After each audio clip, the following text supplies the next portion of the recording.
Baik, bismillahirrahmanirrahim. Assalamualaikum warahmatullahi wabarakatuh. Baiklah, di sini kami dari kelompok 5. Di sini kami akan membahas tentang desain pembelajaran berbasis kebutuhan, yaitu need assessment. Di mana di sini kami terdiri atas 3 orang, yaitu yang pertama saya sendiri Siti Rehanun sebagai pembuat video pembelajaran kali ini.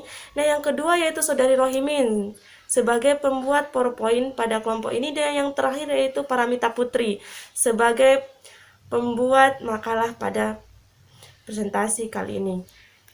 Baik, langsung saja yang pertama yaitu tentang desain pembelajaran berbasis kebutuhan atau need assessment.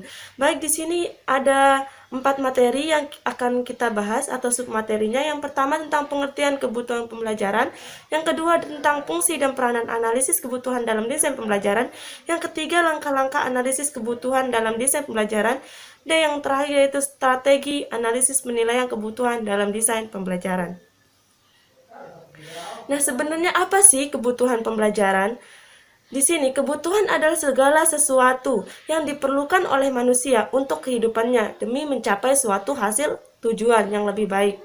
Nah, sedangkan belajar adalah suatu proses perubahan ke arah yang lebih baik, yang mengubah seseorang tidak tahu menjadi tahu, yang tidak baik menjadi baik, yang tidak pantas menjadi pantas, dan lainnya.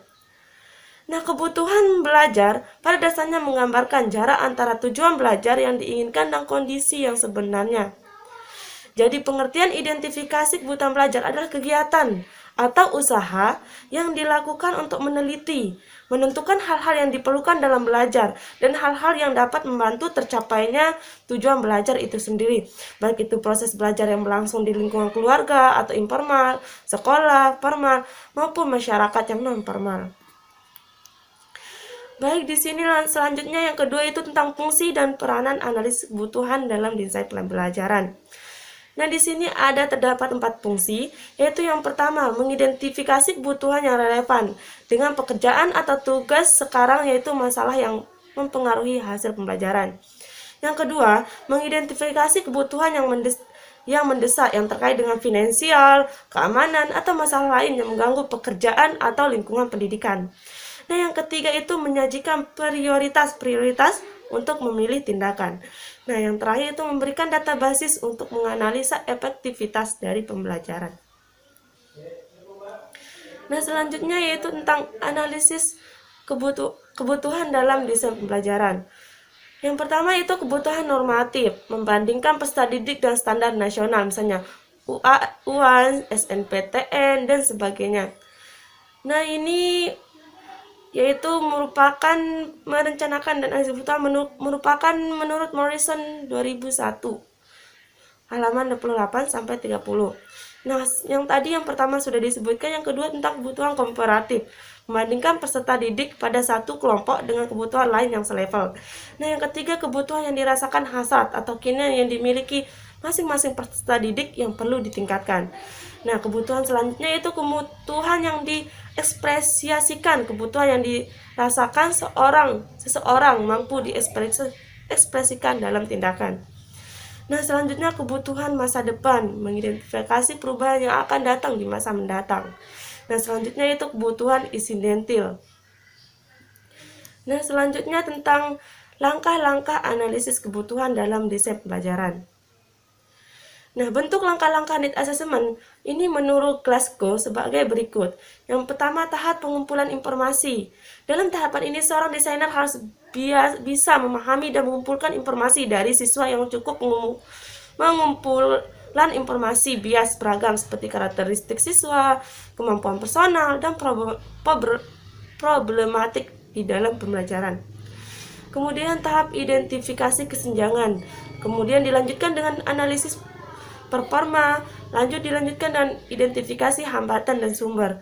Kemudian yang kelima, identifikasi karakter dari siswa, kemudian identifikasi tujuan, dan kemudian menentukan permasalahan.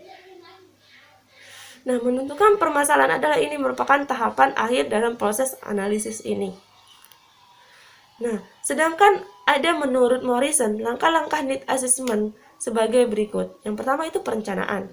Yang perlu dilakukan membuat klasifikasi siswa, siapa yang akan terlibat dalam kegiatan, dan cara pengumpulannya. Nah, yang kedua, pengumpulan data. Perlu mempertimbangkan besar kecilnya sampel dalam penyebarannya atau pendistribusiannya. Yang ketiga, selanjutnya itu analisis data. Setelah data terkumpul, kemudian data dianalisis dengan pertimbangan ekonomi, ranking, request, dan kebutuhan. Nah, yang terakhir itu membuat laporan akhir. Nah, selanjutnya yaitu ada pun langkah-langkah dalam mengidentifikasi kebutuhan pembelajaran sebagai berikut. Yang pertama yaitu langkah yang pertama yaitu mengidentifikasi kesenjangan hasil prestasi saat ini dengan yang diidealkan. Yang kedua, sebelum mengambil tindakan pemecah masalah, kesenjangan tersebut harus dinilai terlebih dahulu dari segi tingkat signifikasi pengaruhnya, luas ruang lingkupnya, dan pentingnya peranan kesenjangan terhadap masa depan lembaga atau program. Yang ketiga yaitu yang dilakukan dalam langkah ini menganalisis kemungkinan seperti survei, wawancara, analisa logis, dan yang terakhir yaitu menginterview siswa untuk memisahkan antara yang sudah mengerti dan tidak mengerti. Selanjutnya langkah yang kelima yaitu bagi peserta yang sudah berpendidikan. Pada langkah ini dikelompokkan lagi menjadi peserta yang sering mengikuti pendidikan menuju langkah ke-6 dan jarang mengikuti pendidikan melanjutkan ke langkah ke-7. Selanjutnya langkah yang keenam yaitu kelompok yang sudah mendapat pendidikan diberi umpan balik atas kekurangannya dan diminta untuk mempraktekkan kembali sampai dapat melakukan tugasnya seperti yang diinginkan. Kemudian langkah 7 yaitu bagi kelompok yang masih jarang mengikuti pendidikan diberi kesempatan lebih banyak untuk berlatih kembali.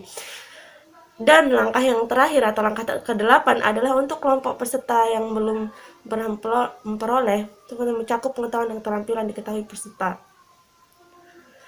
Baik, hanya ini yang dapat saya sampaikan. Jika ada yang tanyakan bisa menghubungi kami lewat email yang sudah tertera di PowerPoint. Terima kasih, sekian. Wassalamualaikum warahmatullahi wabarakatuh.